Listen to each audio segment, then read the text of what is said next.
Hello guys, তো আমি ঘুম থেকে উঠতে সেরা মুখ ধুয়ে এলাম আর আমি এখন আছি বাড়িতে। আর ঘুম থেকে উঠে এটাই ভাবতেছি, ওয়াও কত সেরা দিকে ঘুম থেকে উঠে কিছু কাজ করতে লাগবে না, যেটা ভাববে আমার খুব আনন্দ হইতেছিল। তারপর মারে কইলাম একটু চা দেওয়ার লেগে। তো যতক্ষণ মা চা করতেছে ততক্ষণ আমি একটু ফুল ফাইরে এসে আবার একটু ঢং নমুনা করতে আসলাম। তারপরে মা আমারে চা এনে দিল। তারপর একটু চা খাইলাম, চা খেয়ে এসে আবার সবাই মিলে একটু গসিপ করলাম, আড্ডা মারলাম খুব জমায়া। তারপর অনেকক্ষণ আড্ডা মারার পরে ভাবলাম যে না, স্নানটা করে লই। তারপর স্নান করে নিলাম, স্নান করে সেরা অত তাড়াতাড়ি ভাত খাইতাম না, চার লেগে আমি এদিকে আবার একটু ভিডিও করতে আসলাম। আর ভিডিও করতে করতে দেখি হঠাৎ করে নেমে গেছে বৃষ্টি। তো বৃষ্টি পড়তেছে, এদিকে দেখতে খুব ভালোই লাগতেছিলো। তার লেগে আমি আবার এদিক থেকে একটু বৃষ্টি ভিডিও করলাম, বেশি বৃষ্টি হয়েছে না।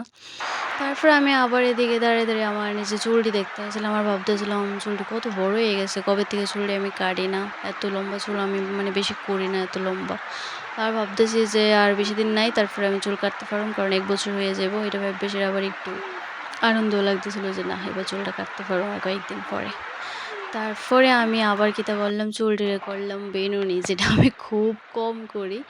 আর এটা আমি কত বছর পরে করছি এটা আমি নিজেও জানি না। তো নিজের একটু অন্যরকম লাগতেছিল এমনভাবে চুলটা বাঁধতেছিলাম। তো অনেক দিন পরে বাঁধছি, তো যার লেগে এদিকে একটু ঢং নমুনা করতে আসছিলাম।